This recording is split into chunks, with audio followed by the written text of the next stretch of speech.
Ever been in this situation? Your reserve fund is running on empty. The roof desperately needs replacing, and residents are knocking on your door asking why their monthly dues aren't covering it. If you're nodding your head right now, you are in good company. For most HOA and condo boards, just hearing special assessment is enough to make you break out in a cold sweat. But trust me, it doesn't have to be your reality. Let's get clear about what we mean by assessments. Your regular assessment, that's just your standard monthly dues. But when you need extra funds, that's where things get tricky because the terminology varies depending on where you are. In Michigan, for instance, that state typically uses the term special assessment when a community is funding something brand new, like building a tennis court where there wasn't one before.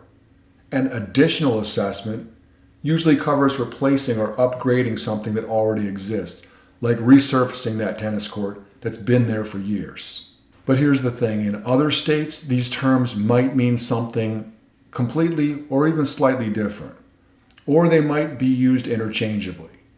What really matters isn't what you call it, but what your specific governing documents require for collecting that money, including who needs to approve it, how much notice you need to give, and how you can collect it.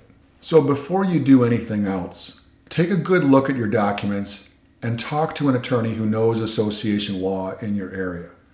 Understanding exactly what your documents say is really your first step toward making solid financial decisions.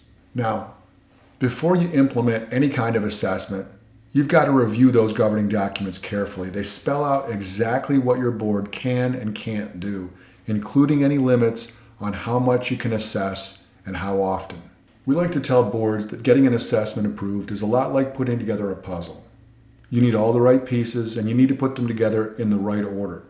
And believe it or not, nearly 60% of associations faced special assessments due to unexpected expenses, according to a recent Community Association Institute study. That's why planning this right really matters. Most documents will require you to give proper notice to homeowners, usually 30 to 60 days. Clearly document why you need the money. Get formal board approval through a resolution, and give homeowners a reasonable time frame to pay. When your documents don't give you clear guidance, that's when you need to pick up the phone and call your association's attorney. Getting legal advice isn't just covering your bases. It's an investment that prevents much bigger headaches down the road. Now let's talk about the hardest part, getting those votes. If your documents require 2/3 approval, here's the reality. Getting that first 40% of votes is usually pretty easy. It's that last 20% that's the real challenge. Even when you only need board approval for an additional assessment, you still need to bring your community along. Residents need to understand what happens if you don't move forward. Property values drop. You'll face higher costs later. Safety issues can develop. And there could even be legal liability. For successful implementation, you need a tracking system that shows you in real time who's voted and who hasn't. Payment options ready to go from day one.